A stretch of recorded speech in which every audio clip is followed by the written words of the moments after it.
అన్న నమస్తే అన్న. నమస్తే నమస్తే బ్రో. ఏదైతే ప్రశ్న రావణ అరెస్ట్ అయ్యిండు అంతా పెద్ద ఇదైతే వీరంతమైన సృష్టించింది. అట్లానే ఏదైతే ఇప్పుడు కొత్తగా ఒక వీడియో అయితే లీక్ అయింది, అది వేరే అమ్మాయితోని అసభ్యకరంగా ముద్దులు పెట్టుకోవడం ఇట్లాంటివి. సో దానిపైన మీరు ఏం చెప్తారు? ఒక్కటండి, అసలు ఆ ప్రశ్న రావద్దు అనేటోడు అసలు వాని ద్వారా ఈ సమాజానికి అయితే ఎలాంటి బెనిఫిట్ లేదండి. ఎందుకంటే అన్ని గొడవలు పెట్టడం, ఇష్టం వచ్చినట్టు తిట్టడం తప్ప అలాంటి వాని కోసం అసలు హైలైట్ చేస్తున్నామని చెప్పేసి అనిపించింది ఒకటి. ఎందుకంటే సరే, వాడు వ్యక్తిగత జీవితంలో అది నిజం జరిగిందో జరగలేదో ఆ కార్ సీన్ అయితే గిట్ట చూసినాం, అది టీవీ ఛానల్ వస్తుంది అంత వస్తుంది. కానీ అది నిజమో అది ఏ క్రియేషనో ఏదో కూడా మనకు తెలియదు కానీ అన్ని పెద్ద ఛానల్స్ మాత్రం నిజంగా విషయం ఉంటేనే మాత్రమే వాళ్ళు వేస్తారు. ఎందుకంటే సరే, ఏదో చిన్న చిన్న ఛానల్స్ అంటే అది వేరు, కానీ పెద్ద పెద్ద ఇప్పుడు న్యూస్ ఛానల్ అందరూ కూడా వేస్తున్నారు అండి. దాని విషయంలో సరే, ఏదైనా వ్యక్తిగతంగా ఉంటే గిట్ట అదే నాలుగు గోడల మధ్య జరగాల్సింది అది వ్యక్తిగతంగా ఉంచుకోవాలి తప్ప సరే బయటికి బహిరంగంగా చేయడం అనేది కరెక్ట్ కాదు. అది అయితే ఆయన ఏదైతే యూట్యూబ్ ఛానల్ ఉందో, ఆ యూట్యూబ్ ఛానల్ లోపల మొత్తం హిందూ వ్యతిరేకంగా ఎవరైతే హిందువుల కోసం మాట్లాడతారో వాళ్ళనే పాయింట్ అవుట్ చేసి మరీ మాట్లాడుతున్నారు ఆయన. ఇప్పుడు ఏమైతే వాళ్ళ సపోర్టర్స్ ఏమంటారు, కావాలని నేను టార్గెట్ చేస్తానని చెప్తున్నారు. మరి ఆయన చేసింది ఏంటి? కావాల్సిన టార్గెట్ కాదండి, గుర్తుపెట్టుకోండి. ఇలా భారతదేశం అంటేనే హిందువుల దేశం. ఇలా ఇలా హిందూ దేశంలో ఇలా హిందువుల మీద కించపరిచే విధంగా మాట్లాడడం ఎక్కడదండి?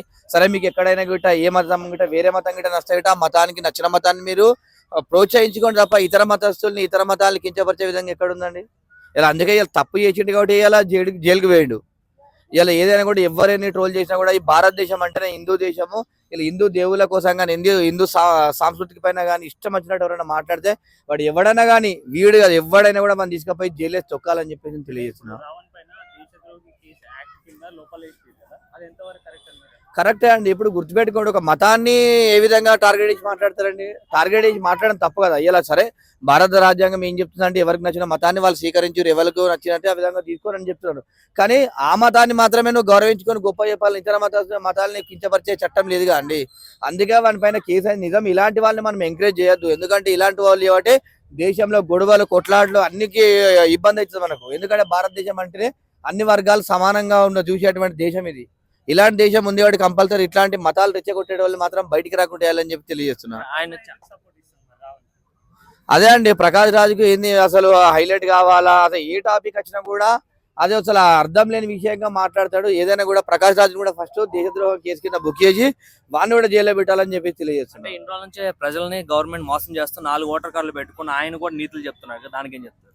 అదే అండి, ఎందుకంటే ఇప్పుడు వాడు చేసే తప్పుల్ని ఇంకా వేరే వాళ్ళు ఎత్తి చెప్పకుండా నేనే చెప్తా అని చెప్పేసి ముందు జాతకు అత్యల్తం చేస్తున్నాడు. ఏదైనా కూడా ప్రకాష్ రాజుని మాత్రం కంపల్సరీ జైల్లో పెట్టాలి. ఎందుకంటే అన్ని కూడా రెచ్చగొట్టే వాక్యాలు రెచ్చగొట్టాలి. సరే, నీకు ప్రభుత్వాల మీద నీకు వ్యతిరేకం అనిపించగట నువ్వు ప్రజల పక్షాన కొట్లాడు, ప్రజల పక్షాన నువ్వు మాట్లాడు. కానీ అంతేగాని వీళ్ళు ఈ విధంగా చేసిరు ఆ విధంగా చేసిరు, ఈ మతం ఇట్లా వాళ్ళు ఇట్లా అని చెప్పేసి మాట్లాడడం మాత్రం సరికాదు.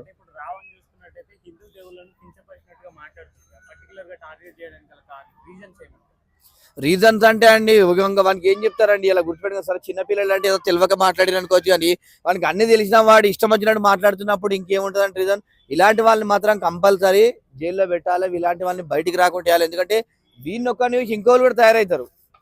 ఇలా గతంలో తీసుకుంటే నాన్ వెజ్ కూడా మాట్లాడాడని చెప్పేసి మొత్తం రచ్చ అయింది. ఇప్పుడు వీడు మాట్లాడుతున్న తర్వాత అంతకుముందు ఒక పాస్టర్ కావాలని కొట్టించి అంటే వీళ్ళంతా హైలైట్ కావాలి, మీడియాలో రావాలని చెప్పి ఇంటెన్షన్స్ మాట్లాడుతారు.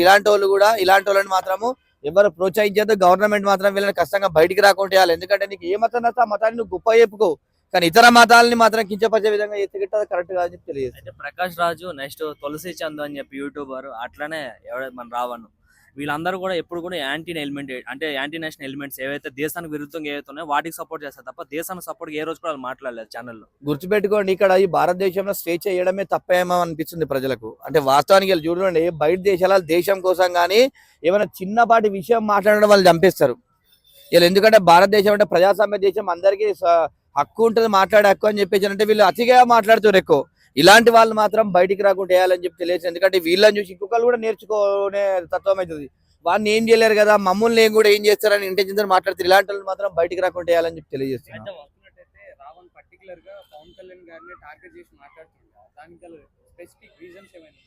అదే అండి, రాజకీయంగా పవన్ కళ్యాణ్ గారు సరే గతంలో పార్టీ పెట్టినప్పుడు 2014లో సీట్లు గెలవకుండా కూడా నిరంతరం ప్రజల పక్షాన కొట్లాడిండు. ఇలా అదే ప్రజలు ఇలా పవన్ కళ్యాణ్ అప్పుడు ఓడగొట్టి ఇప్పుడు ప్రజలందరూ కూడా ఆయన రావాలని చెప్పి ప్రజలు ఓట్లేసిరు కాండి. ప్రజలు ఓట్లేసి గెలిపించిన వల్ల ఇలా అధికారం వచ్చింది. ఇలా కష్టపడితే కూడా ఎవరికైనా అవకాశాలు వస్తాయి. ప్రజల్ని నమ్ముకున్నాడు, ముందటికి వెళ్ళిన కూడా సక్సెస్ఫుల్ గా అయిండు. అందుకే ఇప్పుడు కావాలని చెప్పేసి ఇవాళ గుర్తుపెట్టుకోండి, ఇదంతా అన్ని రాష్ట్రాలండి. ఇవాళ తెలంగాణ రాజకీయం కానీ, ఇటు ఆంధ్రప్రదేశ్ కానీ, ఇవన్నీ కూడా కావాలనుకొని టార్గెట్ చేసి సనాతన ధర్మాన్ని హైలైట్ చేస్తుంటే పవన్ కళ్యాణ్ అని చెప్పి ఇంటెన్షన్ మాత్రము ఇదంతా జరుగుతుందని చెప్పేసి నేను అనుకుంటున్నాను. ఈ కేసులు ఇంత ట్రోల్ జరిగినా కూడా రావణ్ మాటలలో ఆ పొగరు కానీ అదంతా కూడా ఇంతవరకు కూడా తగ్గలేదు. అదే విధంగా మాట్లాడుతూ ఉన్నారు ఇప్పటికి కూడా.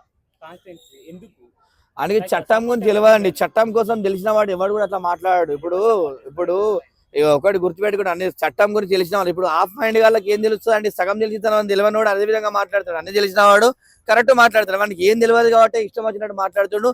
కానీ ఇలాంటి వాడిని మాత్రం బయటికి రాకుంటే, ఎందుకంటే ఇలాంటి వాళ్ళు చేయబట్టి రాష్ట్రంలో దేశంలో అల్లర్లు ఎక్కువ అయితే ఇబ్బంది అవుతుంది, మత విద్వేషాలు అవుతాయి. కాబట్టి చాలా వరకు ఇట్లాంటి వాళ్ళు మనం అందరూ కూడా ప్రోత్సహించద్దు, ఇలాంటి వాళ్ళని బయటికి రాకుండా వేయాలని చెప్పి తెలియజేస్తున్నా. ఫైనల్ గా ఒక క్వశ్చన్ ఏంటంటే, ఆయనకి అరెస్ట్ చేసినాక వాళ్ళ వైఫ్ వచ్చి మా హస్బెండ్ ఇట్లా అరెస్ట్ చేశారు అది ఇది అని చెప్పేసి చెప్పడం జరుగుతుంది. ఆమె చాలా రకాలుగా అయితే మాట్లాడింది.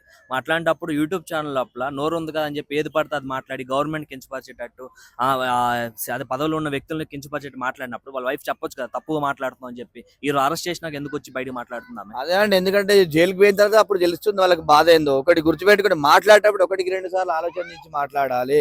సరే మనం దేశం కోసం మాట్లాడుతున్నాం, మతం కోసం మాట్లాడుతున్నాం అని చెప్పేసి ఆలోచించుకోవాలి. నీకు నిజంగా నీకు మాట్లాడాలి, ప్రజల పైన ప్రేమ ఉండి నిజంగా ఉంటే నువ్వు ప్రశ్నించు. నువ్వు రోడ్డు ఎందుకు వెళ్ళాలని మాట్లాడు, మోరెందుకు వెళ్ళాలని మాట్లాడు, మీరు ఇచ్చినటువంటి హామీలు ఎందుకు వెళ్ళని చెప్పేసి మాట్లాడాలి తప్ప మతాలను మాత్రం రెచ్చగొట్టదు. ఎందుకంటే ఇలా మన రాష్ట్రం మంచిగా ఉంటే, ఇలా అందరూ మంచిగా ఉంటేనే, ఇలా గొడవలు కూడా మంచిగా ఉంటేనే రాష్ట్రం ముందటికి వెళ్తుంది. ఇలా గొడవల కొట్లాలు పెట్టుకుంటే గిట రాష్ట్రాలు ముందుకు డెవలప్మెంట్ అనేది జరగదని చెప్పి తెలియజేస్తున్నాం. Thank you. ఇలాంటి వాడిని దేశద్రోహంకి ఏం చేసిరు కదా మన బయటికి రాకుండా వేయాలని చెప్పేసి ఎన్ని సంవత్సరాలు ఇంకా జీవిత ఖైదు వేయాలి ఇలాంటి వానికి. ఎందుకంటే మతాలను రెచ్చగొట్టే వాడిని మాత్రము బయటికి రానియద్దు. ఎందుకంటే వీళ్ళు ఏమంటే ఒకళ్ళు చూసి ఒకళ్ళు నేర్చుకుంటారు. ఇప్పుడు గుర్తుపెట్టుకోండి, వీళ్ళలాంటి వాళ్ళు చూసి టీనేజ్ వాళ్ళకి ఏం తెలుస్తుంది, వాళ్ళు కూడా నేర్చుకొని ఇష్టం వచ్చినట్టు తిట్టడం అట్లా దేశంలో అల్లర్లు సృష్టిస్తుందండి. గొడవలు అయితే రాష్ట్రానికి దేశాలకు చాలా ఇబ్బందికరమైనటువంటి పరిస్థితి ఏర్పడుతుంది. ఏదైనా కూడా ఏ మతమైనా గుర్తుపెట్టుకోండి బ్రో. ఇప్పుడు అమర్నాథ్ ప్రసాద్ కావచ్చు, ఇలాంటి కూడా ఇతరుల మతాలపై కించిపరిచి బొకరా బైబుల్ లంజల బుక్ యేసు ఒక లంజ కూర్చుండని చెప్పి ఇట్లా మాట్లాడడం తప్పే కదా. ఏదైనా కూడా ఏ మతాన్నైనా కూడా గుర్తుపెట్టుకోండి, ఏ మతాన్ని కూడా కించపరచదు. ఎందుకంటే భారతదేశం అంటే ప్రజాస్వామ్య దేశం అండి. ఈ దేశంలో కొన్ని రాజ్యాంగంలో కొన్ని హక్కులు కల్పించారు. ఏ మతాన్నైనా స్వీకరించవచ్చు, ఏ కులాన్నైనా స్వీకరించవచ్చు అనేటువంటి మన చట్టంలో ఉంది. కాబట్టి ఎవరి మతాన్ని వాళ్ళు హైలైట్ చేసుకోండి, ఎవరి మతాని కోసం వాళ్ళు గొప్ప చెప్పుకోండి తప్ప ఇతర మతస్థులు ఇతర మతాలను మాత్రము కించపరిచే విధంగా మాట్లాడతారు. ఏ మతమైనా కూడా, హిందూ మతం కానీ, ముస్లిం కానీ, క్రిస్టియన్స్ కానీ, మన దేశంలో అందరూ కూడా సమానంగా ఉండాలా, ముందుకు నడవాలి, దేశం డెవలప్మెంట్ కావాలని చెప్పేసి ఉండాలి తప్ప ఈ కులాలు మతాలతోని దేశం డెవలప్ కాదు, అభివృద్ధి కాదు. ఎందుకంటే గుర్తుపెట్టుకోండి, కులం మతాలు అనేటిది పక్కన పెట్టాలి. ఇలా గుర్తుపెట్టుకోండి, చైనా దేశం చూడండి, ఇలా టెక్నాలజీ ఏ విధంగా ఉందండి, ఇలా అమెరికా చూడండి ఏ విధంగా ఉంది. టెక్నాలజీతో ముందటికి పోవాలి తప్ప ఈ కులాల మతాలన్నీ పక్కన పెట్టేసి.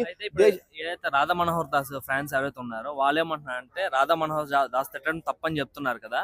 ఫస్ట్ వాళ్ళు ఊర్లోకి వచ్చి కన్వర్షన్ చేయడం ఆపురి, తర్వాత ఆయన తిట్టడం మానేస్తే ఫస్ట్ వాళ్ళు స్టార్ట్ చేయడం బట్టి వీళ్ళు తిట్టారని చెప్పడమే జరుగుతుంది. అంటే ఒక్కటండి గుర్తుపెట్టుకోండి, మనకు ఏదైనా కూడా మన రాజ్యాంగాన్ని బట్టి మనం నడుచుకుంటాం. దేశంలో నా రాజ్యాంగాన్ని అనుసరించి నడుస్తాం. దేశం రాజ్యాంగంలో ఏముంది, ఎవరైనా ఏ మతాన్ని స్వీకరించవచ్చు, వాళ్ళ మతం కోసం వాళ్ళు గొప్ప చెప్పుకోండి తప్ప ఇతర మతాన్ని కించపరచొద్దనే ఇంటెన్షన్ తోని మన రాజ్యాంగంలో ఉంది. కాబట్టి ఎవరికి నచ్చిన మతం వాళ్ళు తీసుకోవచ్చు, అలా వ్యక్తిగత స్వేచ్ఛ. కానీ ఏదైనా కూడా ఇతర మతాల్ని మాత్రం ఇబ్బంది పెట్టినట్టు కించపరిచినట్టు విధంగా మాట్లాడద్దు, మాట్లాడితే సరికాదు. Thank you.